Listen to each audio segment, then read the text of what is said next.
Hi everyone, Chris Evans here. How you doing? I'm answering a few questions today for my dear friend Lindsay McKeon. She has a blog. She's a wildly intelligent person, one of my favorite people, and she had a few questions for me, and I'm happy to answer them for her. So let's dive in.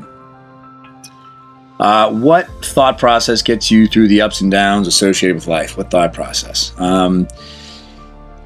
For me, it's trying to stay present. I think Lindsay, as you know, Lindsay and I met when I was 17, and we both had a very similar spiritual belief system. Mine was a little more rooted in a little bit more of a noisy brain. I had certain beliefs and desires, and I wanted to be a certain type of person, but a lot of my thoughts were kind of rooted in the ego, and when I say the ego, I don't necessarily mean arrogance. I just mean the part of your brain that says I, it's the thinker.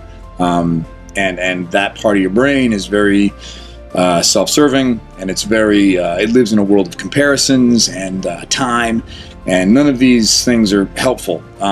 It just kind of would consistently take me out of a positive place, the man I wanted to be, or the man I thought I should be, or,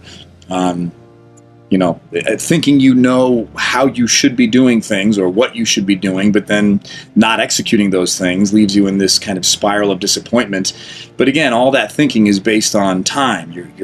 You're basing who you are and what you think you should be on who you'll be tomorrow and who you were yesterday. And so for me, the most effective tool I've adopted is just trying to stay present. When you're in the moment, it's not like you've satisfied the part of your brain that thinks in terms of time. It's that the part of your brain that thinks in terms of time just gets quiet, kind of doesn't exist anymore. So a lot of my old hurdles have kind of become far more manageable by just staying present. All you really have in life, I think, is just now, a series of nows. And I think when you can kind of surrender to that, you can't lose. So for me, getting through the struggles that are associated with day-to-day life, it's just be present. Don't think about tomorrow. Don't think about the next minute. Just where are you right now? Don't miss right now. Be here now. And a nice sense of calm just kind of washes over. When did you start to think this way, and where do you believe the thoughts originated from? I probably started thinking this way when I was, maybe 15, 16 years old. They say you don't really wake up from dreams, you wake up from nightmares. And not to say my childhood was a nightmare at all, by any means, but I certainly started to see a pattern, where whatever my struggles or challenges were at that age, if they were ever kind of met or satisfied, I started to see how the next day my brain found new struggles and challenges to be at odds with. And you start to realize how amazingly resilient that part of your brain is, that can just create conflict and truly be at odds with what is. And I started to worry that no matter what happened or where I went in my life, will that always be that way? What's preventing me from being truly happy or truly peaceful or present? What is the thing that's creating this conflict? And you start to realize a lot of it, when you take, it's not those individual things. Well, that girl didn't like me, or well, that guy's smarter than me. And that's not it. It's the part of your brain that is driving this machine, the I, that ego. It's a very self-serving animal. And it lives in a world of comparison. And a lot of Eastern philosophies, whether it's Buddhism or Taoism, Hinduism, they all kind of share a similar awareness of that brain noise and its potential pitfalls. And at that age, I just kind of that's the one thing that just made the most sense to me. That's the one thing that I saw as it just made sense to the treadmill that I saw myself running on. That was the one thing that I said, yeah, that's exactly that's what's going on here. This is just this brain that just it's no matter what I do, it's going to find new things.